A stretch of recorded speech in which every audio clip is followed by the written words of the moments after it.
I'm one of the founders of Baobab, which is a cyber insurance provider, but we combine it with risk management software. What was exactly that market gap that you identified, which sort of drove you as a result to found the company? These insurance products were not profitable. There were a lot of losses being paid out to customers, and the premium didn't cover that, so it wasn't profitable overall. The insurance companies had trouble really understanding the risk. How building a company in the US is influencing you as a founder? It was an extremely high level of ambition and then a very strong drive for excellence. So that really raises the bar of how you think about problems and how you think about roles and how you build companies. Vincenz, thank you so much for coming. Maybe you could start with shortly introducing yourself and the company. Yeah, thank you for having me, Dan. Very glad to be here. I'm one of the founders of Baobab, which is a cyber insurance provider and provider of different type of insurance products for the broader digital risk ecosystem. So there's cyber, e-crime, but also tech errors and omission insurance. So if software companies fail, we insure them if they have liabilities towards their customers. That's what we do in a nutshell. So it's an insurance provider, but we combine it with risk management software. So because we are one of the new kind of insurance providers that do not only insure against the risk, but also tries to prevent the risk from happening in the first place. And this what sets you apart? Yes, that's one thing that sets us apart. But of course, it's important how we do it and how effective it is. And I think the effectiveness of that is really what we measure success by. Is this USP was something that you were going for initially when you were about to found the company, or what was exactly that market gap that you identified, which sort of drove you as a result to found the company? Yeah, so there were basically 3 pain points that we identified. One was the one we already talked about, so the lack of protective and resilience enhancing products that accompany the insurance contract. So that's one thing, that's a clear customer pain point. Another one is these insurance products were not profitable. So let's take cyber as an example, which is our biggest insurance product. There were a lot of losses being paid out to customers, and the premium didn't cover that. So it wasn't profitable overall across Europe, but actually worldwide. And the reason for that was that the insurance companies had trouble in really understanding the risk. And so when we said, okay, we can combine the first pain point with actually preventing things from happening, with the second one of actually making it profitable, but doing it in a way that actually helps the customer because they don't want the thing to happen in the first place, right? So, but they want to have this protection and the insurance in case the protection fails. So that was the second one, actually making it profitable and also understanding which risks to insure and which not to insure and at what price. And then the third pain point we identified was that the distribution or the go-to-market didn't really work so well. So insurance in our markets of B2B insurance predominantly sold by insurance brokers. And there are some good reasons why that's the case. So we believe in that channel and working with insurance brokers and empowering them. But a lot of these insurance brokers the average insurance broker is 55 years old. They have more legal and business expertise and insurance expertise, therefore, on the contractual level, but not so much on the technical level, which of course is important in the lines that we're active in, and we want to equip them with that knowledge and help them actually make the sale successful. And we saw that they were oftentimes sort of shying away of really sort of going after the sale because they lack the understanding of basically how to make it happen on a technical level. So you educate your sellers on the technical aspect, but you're still working with those 50-year-old insurance brokers, or? Yes, we work with insurance brokers of all ages, so we don't discriminate there. But of course also across expertise levels, right? So for some insurance brokers we work with, the first cyber insurance policy they've sold to a customer, but of course we're also working with the ones that that are very sophisticated, that have large teams, that also consult large customers on how to best place the cyber risk. But we have basically different approaches of working with those partners. Do you remember your first customer? Of course, I think every entrepreneur remembers the first customer. I think it's a funny thing that's oftentimes the case. We're not allowed to name customers, but I can say it's a law firm from Berlin. That was one of our first customers. Medium, small?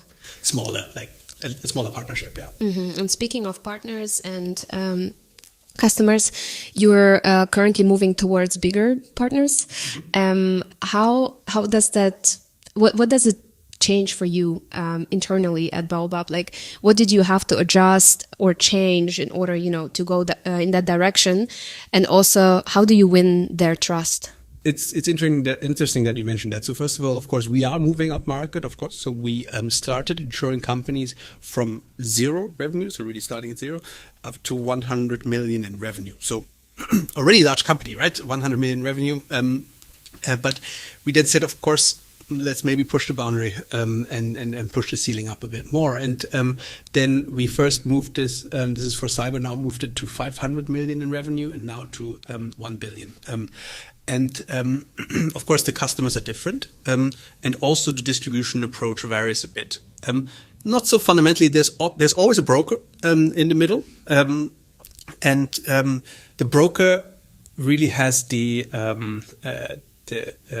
trust of the customer to manage the insurance of the company on their behalf, right? And that is there's a good reason for that, because it's basically sort of this idea of having a one-stop shop for insurance and risk and so forth across lines, because it's not just about cyber, it's about directors and officers insurance and liability for a factory and so forth. So you kind of want to have that insurance aspect with one or two brokers that you work with, and then the broker picks the provider, and the broker actually does that in a diligent way in Germany, because contrary to the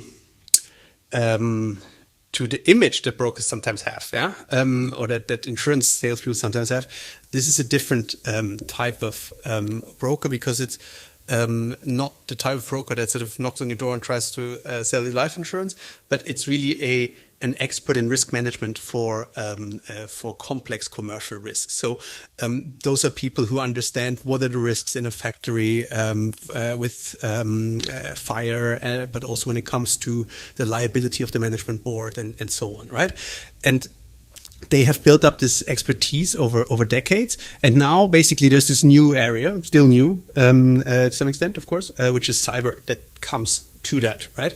And they understand their customers very well, they understand their needs very well, and they increasingly also understand cyber very well. And the larger the customers are, the more expertise is also on the buyer side, right? So quite large companies oftentimes have professional insurance buyers. So these are basically insurance experts. Sometimes they've worked at a brokerage firm before, and they know exactly every clause, right? And they negotiate with the broker and the insurance on certain aspects of the insurance, and on how it's structured, and how the deductibles are set up, and what the limits should exactly be. And that is happened very much in the larger space. So that is something that where we basically brought on more expertise on how to do this, and also we had to create the product in a bit more flexible way to do this, to also give brokers different clauses that they want for their customers. So that's something that we did. Whereas in the smaller, for the smaller clients, what basically counts is to have a comprehensive product at a good price that you can really sell in a fast process. So that is basically the difference in how it has evolved. And also set them up, set the whole security setup probably as well, since they most probably don't have it in place. Yes, but that is something that's basically true for all sizes, right? So that is something that we did from the very beginning. So we monitor the attack surface of the companies that we insure. So think of it as you're looking at a risk from the outside in, and you basically see an attack surface. That is, of course, happening in the digital world. So this is your website. These are sort of APIs and ports that are exposed and so forth, right? So that's anything that you can see, email addresses, DNS records, and so forth, but also, for example, data that has leaked from the company. So that is your surface area. So think of it that way. And then we take that surface area and we basically map it digitally with technology that we've built. So you can see that passwords have leaked, right? So we are the leaders in actually retrieving leaked information from customers or potential customers. And a lot of our customers are actually surprised by what we find, and how much there is out there already about them. Passwords, and this is a good example. That's one thing that we do, but also we look at all of the web-facing IT assets of the company, and that is happening, of course, not in a way that we just count it or we just map it and say, okay, it's that big, or that's a little bit what the shape is. But we of course use artificial intelligence to basically find correlations with and patterns across other companies that have been attacked, right? Mm-hmm. And then we can map out the attack vector that would be the most likely attack vector for that company. We can map it in our risk model to the operations of the company. So one thing is, of course, how likely can you get in, and then how much damage can you cause when you are in. And for that, you actually need to understand the business itself, and also how that can trigger the insurance contract. And that's basically what our technology does up front. It's the reconnaissance, and then also the risk model behind it. So it's one thing really that then scores that and actually makes it measurable. And then the good thing about this is not only, of course, that we can give very accurate insurance, but we make all of that information available to the customer, right? So we tell them, look, hey, this is what we found, and now you can actually do something about it and improve your risk and to not be attacked. When doing this scannings for patterns, have you ever been, surprised about something, especially when you analyzed, companies that appear to be well run? All the time. Like that is basically the nature of the job. Yeah. So it's happening all the time. I'm looking for, because of course it's a bit of a tricky subject, but to give you an example, what we oftentimes find is information that is just openly accessible, right? Mm-hmm. Databases that are openly accessible from the web, right? So we are sometimes able to, we don't do it, but it's sometimes possible, right, to download the whole customer database, right? And that is, of course, there's basically no guard to the outside. So that's one thing. We oftentimes see credentials clearly written in the code, right? So the developer just leaving the credentials there. Sometimes they do that in a staging environment. They keep the password above where they need to type it in when they're testing an API, and then they just deploy it and they don't look for it. So that's sometimes we often find. It's also very critical because a lot of security scanners don't find this because they only look for categorized vulnerabilities, and the developer leaving something somewhere is not categorized in that sense. So that's something we find very, very often. We found webcams of a whole factory and offices that are just openly accessible, security cameras, right? So things like that. So things that we then take these things and let the customer know right away, and we can see that they act very rapidly on it and remove these things. Yeah. So you act sort of as a consultant here. You leave it up to them to then clean up the mess. Yeah, sure. I mean, we don't. I wouldn't even say consultant, because a consultant usually charges for it, right? So we basically. I think we're in a quite unique position, right? Because we have, like, the interest of a consultant is to bill you by hours, right? That's the incentive that a consultant has. Our incentive is that we don't have to pay out if you get hacked, right? So that is, I think, a great incentive mechanism. So we have no business in going back to customers and telling them about stuff that is not important, right? It's only about really important stuff. And that really helps the customer to understand, okay, oh, this is actually something I should act upon. Yeah. Totally, it is a win-win situation for you both. All right. I know that before founding Baobab, you founded another company, which is InsurTech, which was then acquired. And usually people, after experiencing a successful exit, take a break. And you decided to go after another project, and rather not a simple one. Also in the European scene, unlike with your former company. Why? Why I didn't take a break, or why? Why both? Why didn't you take a break, and why did you decide to then move to the European space and build something here?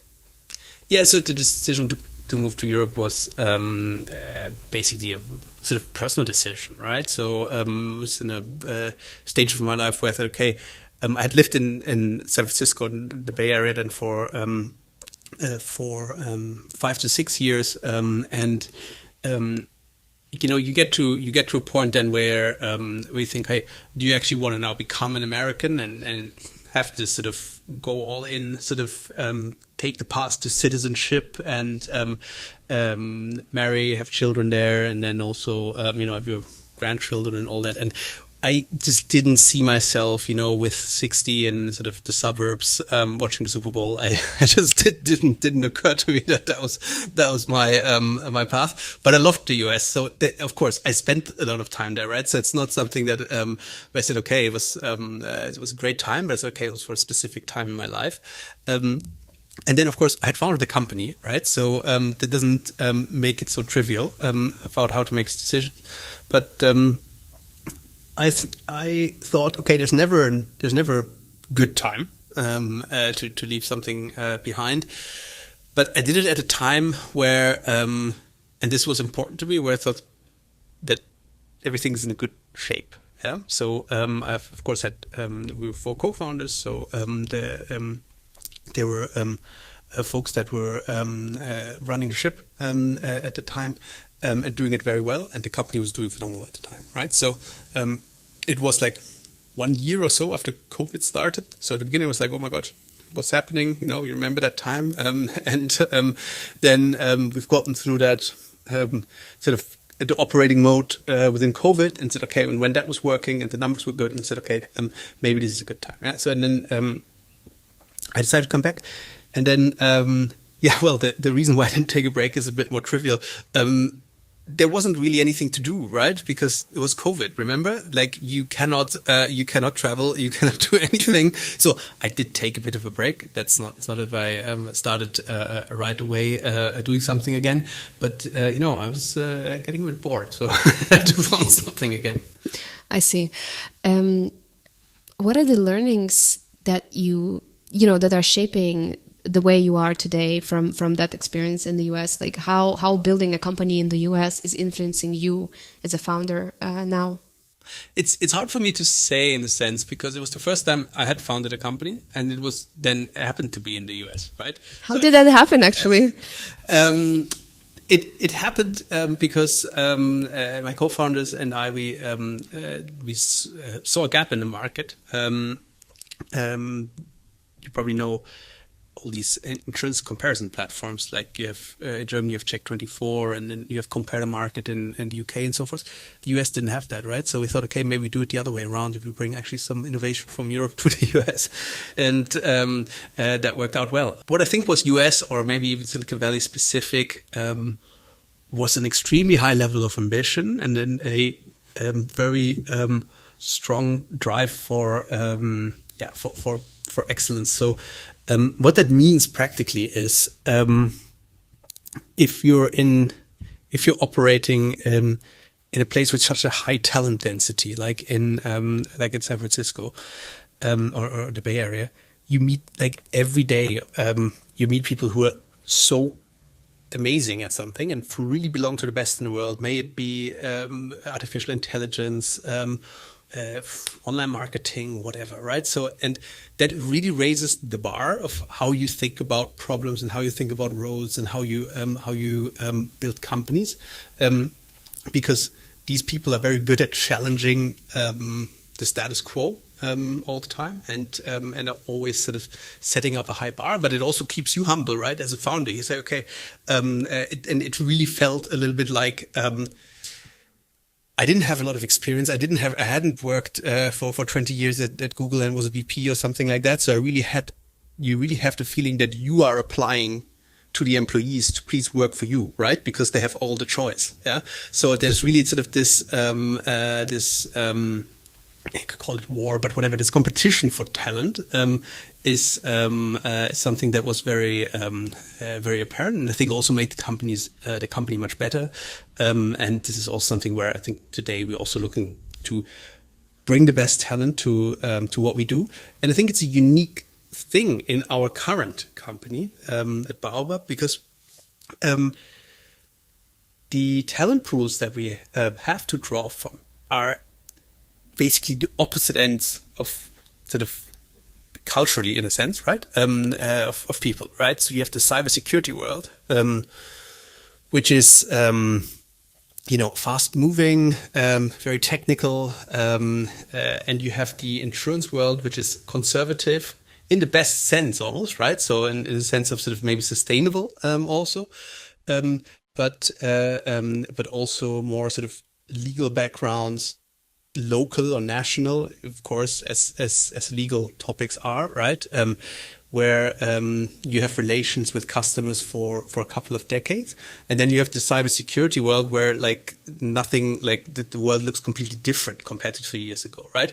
And bringing people from both sides together to work the same problem, I think is something that is quite hard, and I think that's also our advantage. Maybe also something that I focus a lot from my entrepreneurial experience in the US, to be able to make that work, because I don't think that I think that is not something that like even the largest competitors that we have, like the likes of Allianz or so, like the largest insurers in the world, I don't think they can do that. I don't think they're particularly good at it, right?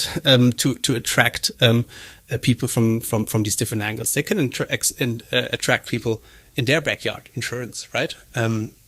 And also, I don't think that let's take the CrowdStrikes of the world can attract people from this conservative insurance world so well, and basically create a culture that works for both equally. Yeah, it does shape an interesting cultural environment at Baobab. You mentioned the war you're waging. How exactly do you wage that war for talent? What makes you unique as an employer brand? Yeah, look, I mean, at the end of the day, it's really institutionalizing processes of hiring, and also retaining and developing talent, right? So, and then there are certain best practices of how that can work, right? So, I think in the outreach to people is quite important in the sense of always explaining what you stand for, and basically broadcasting your vision, but then also specifically targeting people and saying, hey, have you thought about how you could fit in, and can we talk about that, right? So basically combining this high level vision communication with actually very specific discussions about opportunities and so forth for individual people. So I think that's what makes talent attraction very good. And then retention and also development is something that we basically have a very numbers driven approach. So we measure the satisfaction, we measure how we communicate in the company. So we're very data driven approach around that, to make sure that that we don't only listen to those who speak the loudest, but to get an accurate picture of what is going on, and then also try to chart individual development path. And also over here, I think compared to maybe San Francisco or so, sometimes it is also about explaining the startup employment thing a little bit more. In the US, that wasn't really so much needed anymore, right? But here, I think, especially if you're hiring from conservative industries, having a good way of basically talking someone through who has spent 2, 3, 4 years at a large insurance company, for example, or a large brokerage firm, say, okay, how does this next phase of working for an insurance provider like us, like a tech company, which we are at the end of the day, actually fit into your career progression, I think is quite important. And what are the qualities that you are on the lookout for when hiring? What, let's say, a candidate should offer to fit in at Baobab? So I think there's a couple of those, right? So of course it depends. So generalizing it a little bit, because we don't want to talk about individual roles, but more so, of course, on a cultural level. Yeah. I think what is very very important for us is mission alignment. Is probably the most important one, right? So we have to work with people who actually want to move this mission that I just talked about briefly in the beginning forward, and where it matters to them, right? And that is true for every role, right? So it doesn't have to be only in strategic roles, but it has to be also in supporting roles, or in HR roles and so forth, right? Because that all is driving the mission forward, and the alignment to the mission. Then we're looking for a certain level of grit, right? So tenacity, grit is important of actually getting things done, and a way to also a willingness to engage at every hierarchy level, right? So that means we have this value called the obligation to dissent. It's borrowed from some other company, that, but it's actually very true. And that means that every employee has the obligation, not just the right, to dissent if they have a different opinion, and they can actually articulate it and substantiate it, right? So I think that is quite important one. So it's not so much that you can say your opinion if you want to, but you have to, and you have to really help the company in this way of finding the right path with stating your opinion and then also committing to the mission. So that's super important. And then, of course, we're also looking for folks that we just connect with and that we like to work with, in the sense that we like to come across rather humble and not so much just talking about things, but actually more delivering, but doing it also in an atmosphere that's actually nice and where people want to work. Because at the end of the day, you also spend a lot of time at work, right? So it should be fun at the end of the day. I love the point about employees speaking up. I guess that's one of the underrated sources of truth, because people usually working in the operations have so much to share. Mm-hmm. And I don't know, speaking to them, doing shadowings, asking for their opinions is a great practice. And finally, I'm really curious about, what are you personally looking for in terms of building at Baobab this year? Is there something that you're really excited about? Yeah, so there's tons of things that we're excited about. So we just took a big step of becoming a more pan-European company, and we did that technically end of December. But this is really the year where that fully comes to congratulations. Comes to life. Yeah, thank you. So we're so after we had already expanded to Austria, we now expanded to Netherlands and Belgium. And very optimistic for what we have to offer there. But that's, of course, only a step on the way of really becoming a pan-European company and broadening the vision. So that's one thing. And then we're going much deeper in the cybersecurity realm. So we have built a suite of products now that where we can manage the cyber security of companies, not only from the outside in, but also in a more involved way by getting data feeds from the company out of sort of their network, but also where we have deepened also our dark web research to retrieve leaked credentials and so on. If we built a comprehensive cybersecurity product suite that we'll announce in a couple of months, we'll announce a bit more regarding that.